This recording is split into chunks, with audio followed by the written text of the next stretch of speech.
Welcome, everyone. This is our first attempt at dealing with a new normal, current new normal, and doing our newcomers gathering. We have with us today newcomers, and instead of having some old timers as we frequently used to when we were gathering with 30 or 40 people, today we were concentrating on newcomers. We do have a couple of old timers, Carol Lewis and Claudia Blake, who have been planning this session for us so we can get started.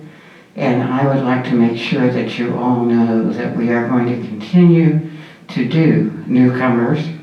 And regardless of what the new normal is, we'll work it out. And so we will get started by having them introduce themselves, as we always do. I'll start by introducing myself, and then I'll pass the mic on. I am Dottie Moser, and I live in the Crossroads in 1119. And I was born in New Jersey, and I moved here from Annandale. And if you would let everybody know where you are from, that would be helpful too, to get to know you.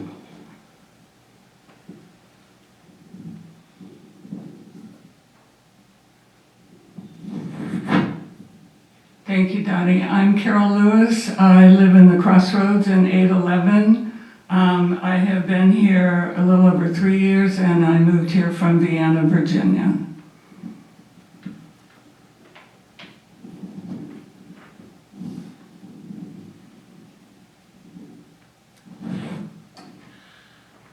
I'm Molly Rosetek. I moved here from Skyline Square just up the street. So I'm back, I'm still in my same neighborhood, which I love. I forget what How long? I've been here for a little over, like 2 days over 2 months. So I'm new.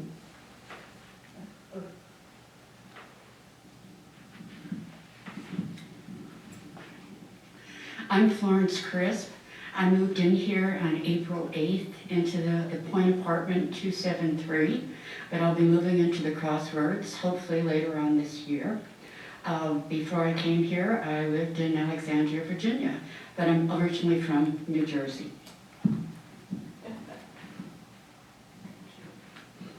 I'm Claudia Blake. I live in the Crossroads on the 6th floor. I've been here 5.5 years. I moved here from Arlington.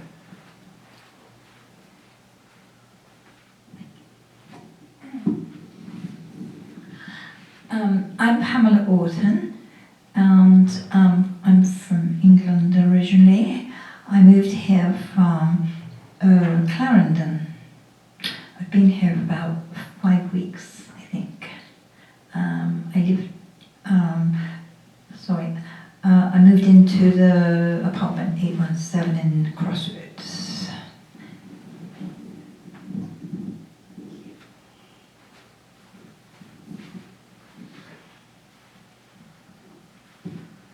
My turn. Yes, it is. My name's Justin Carwell, the executive director here, and I've been working for Goodwin House for 8 years. Currently, I live in Fairfax Station, Virginia, and I grew up, born and raised in Lynchburg, Virginia. I forgot to tell you, I've been here going on 11 years, so I've been here a while. These people can help you with answers to questions, and so I think that Carol wants to get started with having Justin be prepared to answer your questions. So let me give Carol the mic so she can give it to somebody else to be able to ask the question. Yeah, this is your chance to ask Justin questions. I'm sorry, I keep forgetting names. Molly. No, Ed and Anne Marie aren't here. They had a question that Justin can answer.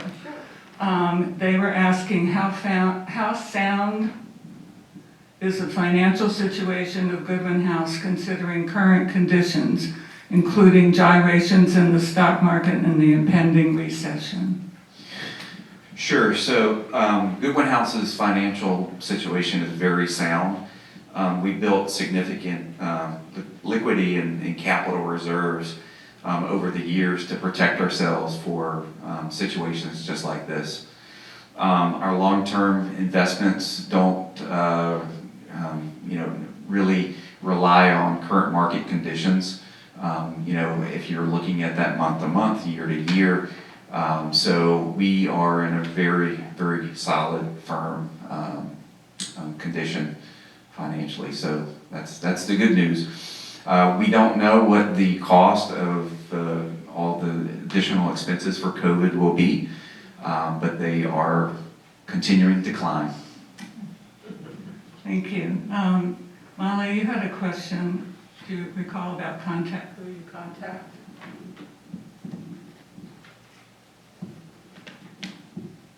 I forgot to mention on the 5th floor in the Crossroads. I was wondering, if you have a problem with a particular department and the manager isn't able to resolve it, who do you talk to? Call me. If you're experiencing some challenges, not getting the resolution that you need through the director of the department, please feel free to reach out via email, via phone, or stop by my office. I try to make myself available, and we can work through the situation and see what the problem is, and don't hesitate to let me know, because obviously we have a large community. There's a lot of things going on, and we do have a lot of good processes in place, but sometimes they break, and if I don't know they're broken, then I can't fix it. So. Thank you. You had a second question. Oh, I had a second question. Who do I talk? I have to make a change in my advanced medical director. Who do I talk to about that? So you should reach out to Barbara Fornoff. She is Director of Social Work, and she'll be able to help you with that. Okay, thank you. Pamela, you had a question. Barbara Thornton. I'll send you the Yes, my question is about important appointments, like doctors and things. What actually is the protocol? Is there someone I can go to and say, look, I need to go to the doctor, and does one sign out, or would just jump in the car and go? So that would be really helpful for me to know. And you're referring to the current Yes. restrictions we have for COVID, correct? Yes, Okay. exactly. Okay. Mhm. So currently, as of today, all medical appointments other than a dentist do not require a 5-day quarantine. So you could reach out to your doctor directly and schedule your appointments. We would highly encourage that you use our transportation versus an Uber or a taxi. You can have family members take you to those medical appointments, but they would need to have a negative COVID test to do that. Just like the visitation policy that's in place. If you need some guidance, or you're right, driving, you can drive yourself, absolutely. As far as getting some direction or guidance medically, our clinic is always a good resource to help guide you and offer suggestions. Well, thank you for that. So I can just make my doctor's appointment, for example, and just go. I don't have to go to someone and say, well, I'm going out. You could let me know. I had asked that residents inform me, especially since this is relatively new, just so that some of the questions are answered appropriately versus maybe the reception desk, so I can help answer more questions if you have them versus the reception desk that might not necessarily know the answer. So just let me know, call me or send me an email, let me know when you're going, I see. okay? Right. Thank you. You're welcome. Sorry.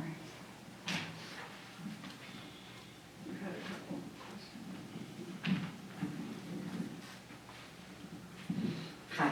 Hi. Close to your mic. Lauren, take your mask down. Closer. The question I have is kind of embarrassing. I could not figure out the thermostat in my apartment in the Point. I would do one thing with it and it would do another thing. I finally called maintenance and they came up and they very politely showed me that, you know, this button takes the temperature up and this button takes the temperature down. That's all I needed to know. Well, my thermostat has 5 buttons, and if you give me 5 buttons, I will push them. And I have proceeded to do that to the point that now my thermostat has a mind of its own. And I'm kind of embarrassed to call maintenance back and tell them that I disregarded their instructions. Is there any published, or what do I do outside of sweat? Reach back out to them, and they're more than willing to come up and go through that with you again. I think some of the thermostats, since the Point has been built 12 years ago, are now needing to be replaced as we change out HVAC systems. They're new, they're upgraded. The intention was to make them as simple as possible, just to have up and down, so that that's when they go in there and initially set it up, you don't have to worry about all those additional features and settings. I'm not aware of anything, a handout or anything, but I can suggest that to our Director of Facilities Management, Chris Floyd, and maybe they can put something together so you can have there as a reminder in case you want to play with the buttons again. I also had another question. I read a lot, and I'm very good at ferreting answers out from the resident handbook, which is very good, and all the handouts, and people have just been wonderful sharing information. But I get very confused about getting stuff from outside. I order from Amazon, I order from Whole Foods, I order from Chewy for the cats and another special food thing, and BJ's, things like that. And I'm not sure, am I supposed to time deliveries so they only come once or twice a week? Do I have to tell Amazon that? Or can Amazon ship me something whenever Epps gets it here, whatever they use? I'm not quite sure exactly what I'm supposed to do. So there's no restrictions on ordering, so just make your orders as you need them, timing them appropriately from when you need them. They all get delivered to the reception desk, and the reception desk upon delivery, usually the same day, sometimes even in the same hour, are delivered to your apartment. So don't worry, there's no restrictions in place for that. And I don't have to worry about timing them to come like on a Tuesday and a Thursday No. afternoon or something? No, we accept packages all day, every day. Okay, can you continue to stay? Sure. Okay, do you all have more questions? Did you have another? I don't have a question so much now because I've learned how to do it. But it was I've had to take my husband to the doctor and myself actually, to the doctor a few times. And we're doing all right. Was getting in and out of the Point garage. And I found out the hard way how to do it. But I had, one day when I came back, I came into the reception desk and I said, would you please tell me how I can get in the garage? Anyway, so there aren't any instructions anywhere. So it would be useful for newcomers to know that you have to wave your card at the machine and that there's a little silver button that you have to push and the reception answers. You tell them who you are and they will open the door for you. So I don't know how the Crossroads one works, but even though I'm in the Crossroads, I'm parking the Point. It's closer. It's similar. Yeah, it is similar. Ever since COVID has been part of our lives, we did turn off the access badge for both garages. So it is as simple as waving your badge, but currently you have to be buzzed in. We wanted to be able to ensure that we're accounting for everyone. So there is a call button that you would have to push, and then that does, as you're aware, direct that to the reception desk, and then they buzz you in. But I'll circle back with Bryce Scholar. He is our Director of Safety and Security. He oversees all of that technology, and I'll suggest that he put something up that or out that explains that. Did you have a question, Pamela?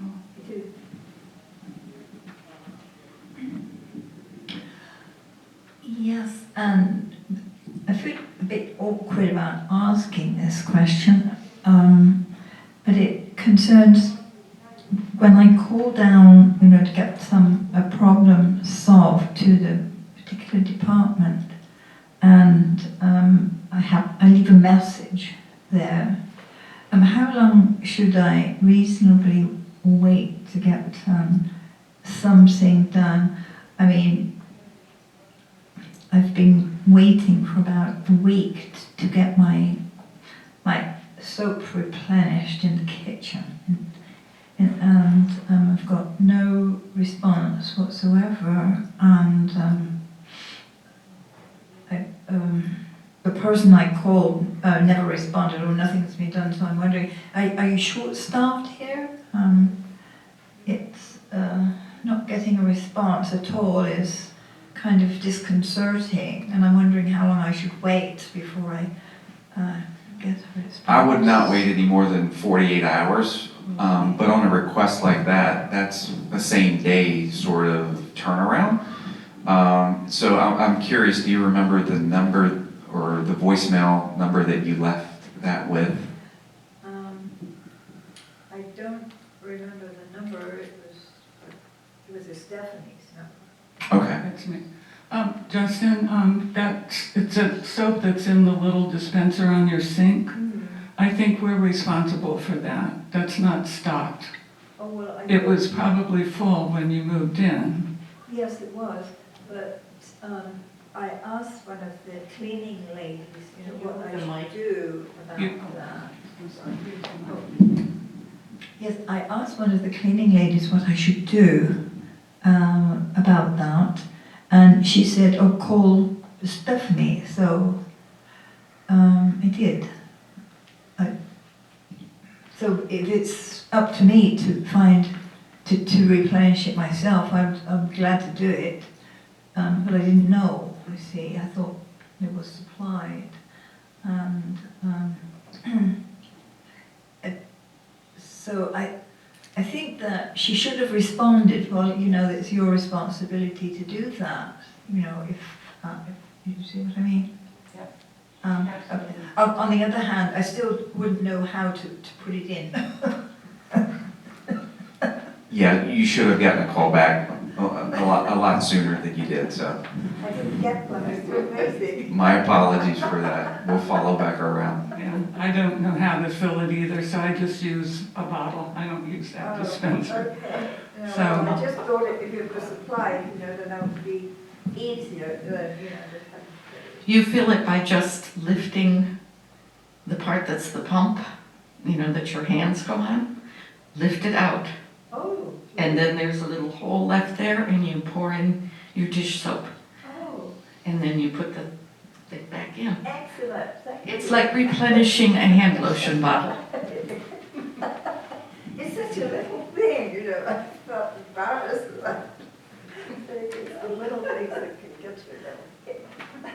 But you're right, you should have gotten an answer.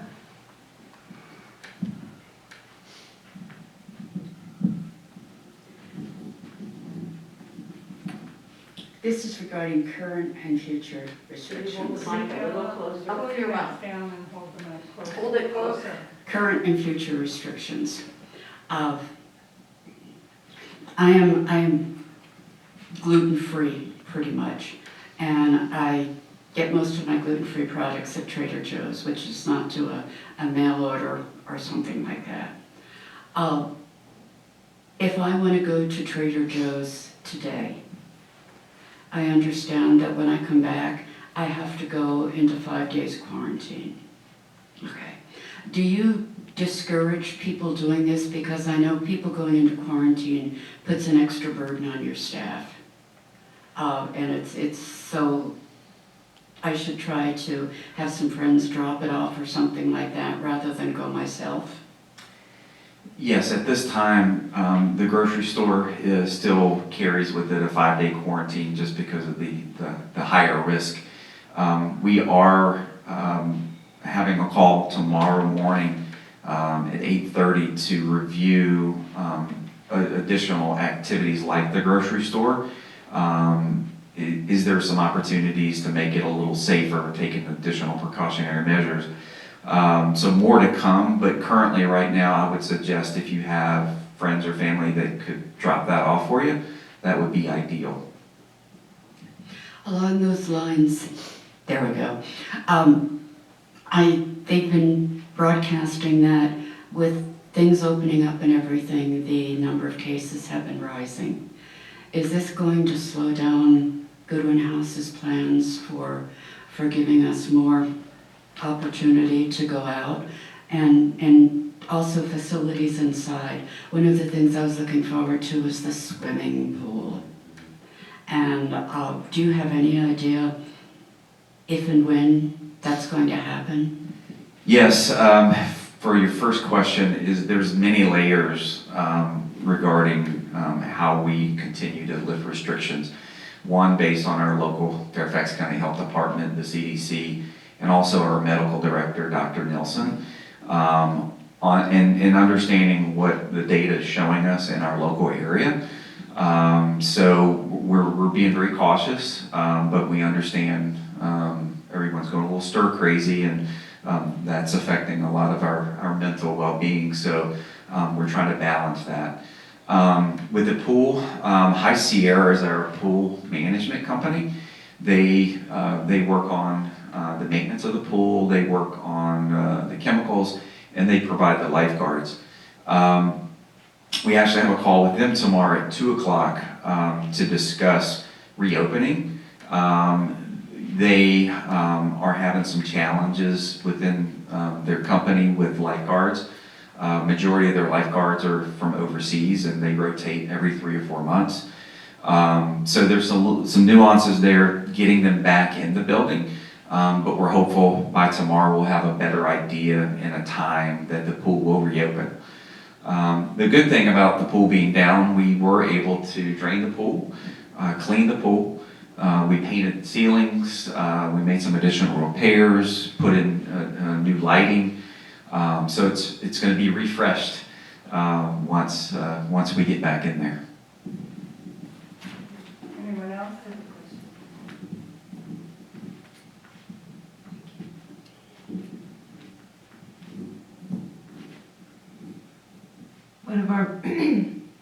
One of our major problems is the television.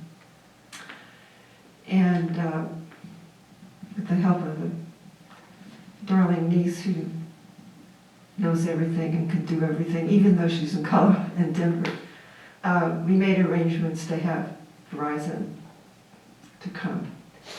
And I got a message the other day they're ready to come, and I had to tell them no. So do you have any idea at all as to when you allow an outside contractor like that? We're talking through that. Some of the contractors were case by case, depending on the exposure risk. So more to come, but as of today, we're not allowing any of our outside contractors into residence apartments. Not anytime soon. Probably not anytime soon.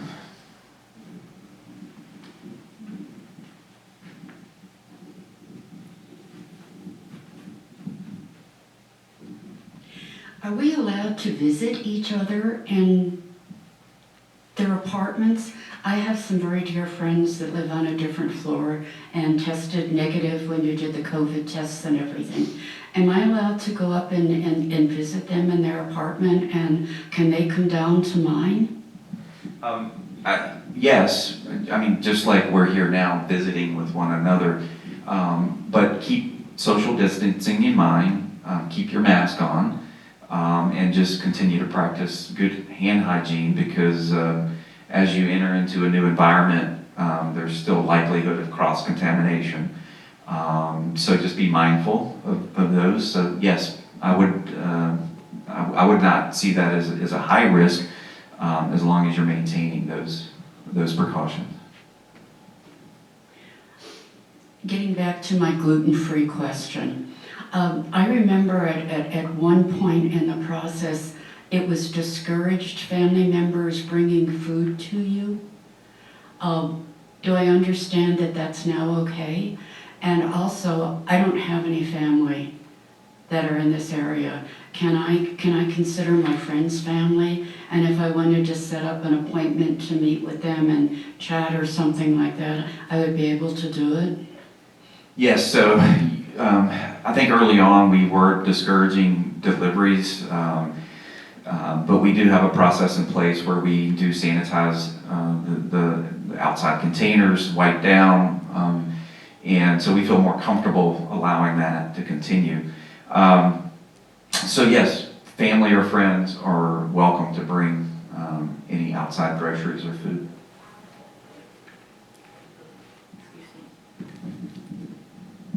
If I can just add to that, they can bring them, but they are to drop them in the space between the two doors at the front. They are not to hand them to you, because the staff then does the disinfecting. Good point.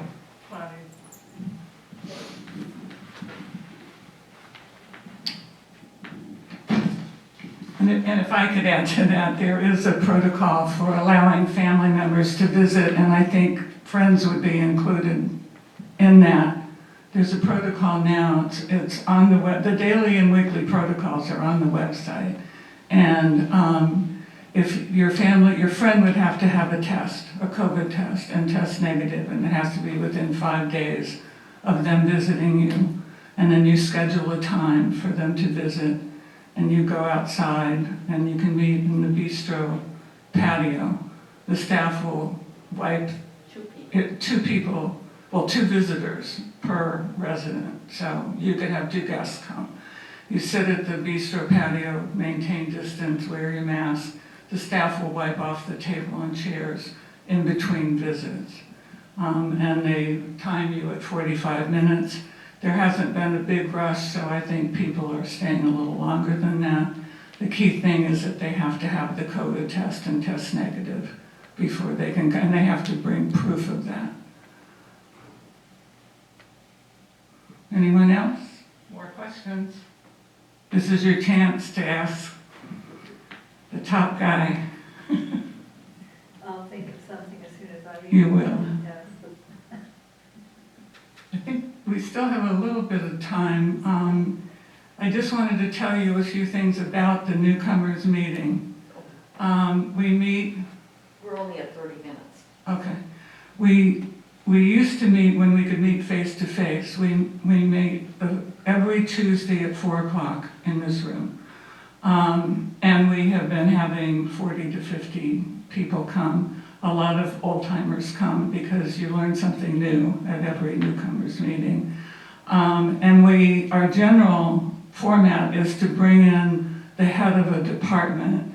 We might have maintenance or environmental services or dining services, is a very popular one, and have them do a presentation and then let people ask questions. So this is a very abbreviated version geared to you all who haven't had a chance when you came to have any such contact with any staff at all. So Claudia and I and Dottie will be working on setting up more meetings like this until the quarantines until the restrictions are lifted and we can actually meet as a group. So if you've got my email, if you want to send me topics you're interested in, we can make arrangements to do that. And we haven't even worked out how often we would have them, possibly every other week, at least once a month, if not more often. So, and then this meeting will be broadcast on next Tuesday at 4 o'clock, which is our usual meeting time. So we'll be there in all our mass glory.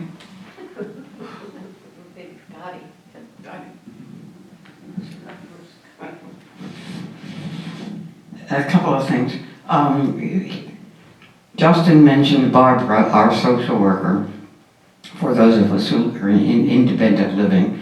And Barbara's office is down this hallway. In other words, as if you were going to the Point elevator lobby, and then through a door which is very difficult to open. You think it's locked, but it is not. It's just hard. You have to really pull it. And then down that hallway, it would be like, I think, the second doorway to the left. She's also, of course, in the directory under social work. So Barbara would like very much to have an opportunity to meet you. And if you do have questions about, I don't know if you've heard anything about many different places where you can deposit things like dead batteries, well, all sorts of articles. But the resident office center, which is directly across from the mailroom, there are closets and shelves and along the right-hand side as you go in. And there's also a computer there that you're certainly welcome to use, and a printer.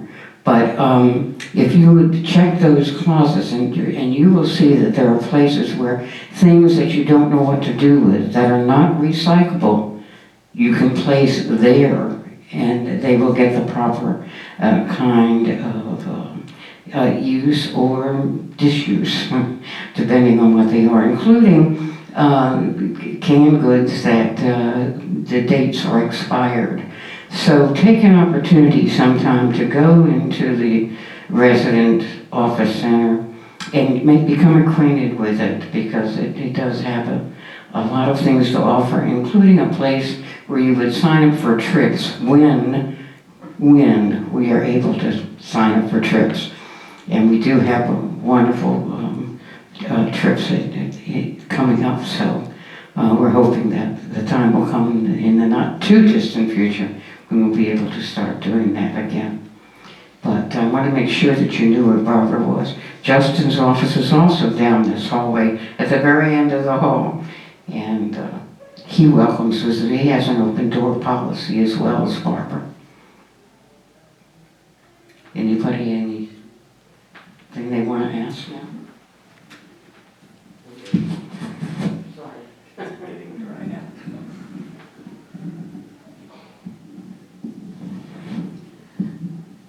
I have the movers put into the moving truck a lot of stuff that shouldn't have come with me. So I have quite a few things that I could possibly donate to the Whatnot shop. And I'm wondering if I should, what to do with them, or if I should stow them away in my locker downstairs and wait for things to open up. Would that be a good idea? Yes, so if you're interested in donating some items to the Whatnot shop, you can contact my executive assistant, Jamie Blake. Oh. She oversees that area, and she'll be able to walk you through the process and what to do. If you want to have items that you don't want to go to the Whatnot shop, but you want to get put away in your storage, you can reach out to Tina McNeely. She is our housekeeping supervisor, and she can coordinate with her staff to come up and load and deliver down in that storage area. Great, thank you.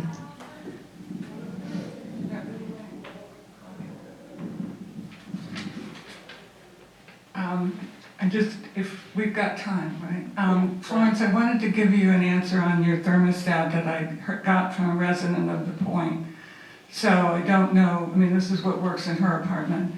She has 5 buttons on her thermostat. Only the up and down buttons work. And she said if you want it cooler, you set it 2 degrees below the desired temperature. If you want it warmer, you set it 2 degrees above. And the center button just illuminates the current temperature, and the side buttons don't do anything. I will run that by Chris Floyd, the one Justin said would maybe be able to write out some instructions. But so you know, when you go back upstairs today, use 2 degrees above or 2 degrees below, and only the 2 center buttons work. So I wanted you to know about that. Just a couple of other things that occurred to me that you might need to make use of assistance with, and that if you should be having a glass of wine with dinner, red wine especially, and spill it on your carpet and get worried about how you were going to get rid of that stain, if you would call Tina, and they will send somebody up as quickly as they possibly can so that you won't have a stain, which is a wonderful, not only a wonderful service, but it also takes a lot off your mind because most of us have very light carpets. So that's something that, that you can make use of. And you will find that if you have